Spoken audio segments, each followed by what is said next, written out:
मित्रांनो नमस्कार. परवा अचानकच आपला सुपर प्लॉटचा व्यवहार झाला आणि आज आपलं कटिंग पण चालू झाले. 320 रुपये 4 किलो प्रमाणे आपला व्यवहार ठरलाय. आपला माल जरा मिडियम होता त्यामुळे रेट पण आपल्याला मिडियमच मिळालाय. पण मालाला दर अजून चांगले 377 पर्यंत आपल्या गावामध्ये व्यवहार झालेत. पण आपला माल मिडियम असल्यामुळे रेट पण आपल्याला मिडियमच मिळालाय. माल कटिंग करायला व्यापाऱ्याचीच माणसं आहे ती. आपण फक्त काढलेला माल वजन करायचा आणि गाडीपर्यंत पोच करायचा आहे. यांचा आता पॅकिंग नॉर्मलच दिसते, पण हा माल परत स्टोरेजला जाणार आहे, तिथे रिपॅकिंग होणार आहे आणि परत मॉलमध्ये विकायला जातोय. त्यामुळे इथलं सध्याचं पॅकिंग एकदम नॉर्मल दिसते. आता आम्ही वजन करायचं काम चालू केलंय आणि सरकारने घेतलेल्या कर्जमाफीच्या निर्णयावर आमची जोरदार चर्चा चालू झाल्या. जरा तुम्ही पण ऐका. 24 ला काढलंय त्यो, बरोबर का?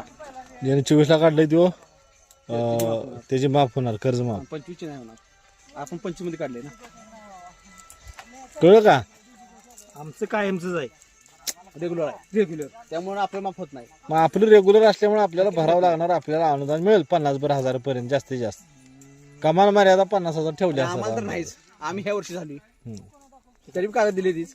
आता ह्या चर्चेत आम्ही तिघं चौघजण होतो आणि तिघं चौघजण आम्ही रेग्युलर कर्जदार आहे. म्हणजे वर्षाला कर्ज काढतोय आणि वर्षाला भरतोय. त्यामुळे आम्ही रेग्युलर यादीत येतोय. आता ह्याच्यामध्ये आमचा फायदा होणार का सरकार आम्हाला नुसतंच गाजर दाखवणार? जर कोणाला माहिती असेल तर कमेंट करून नक्की कळवा.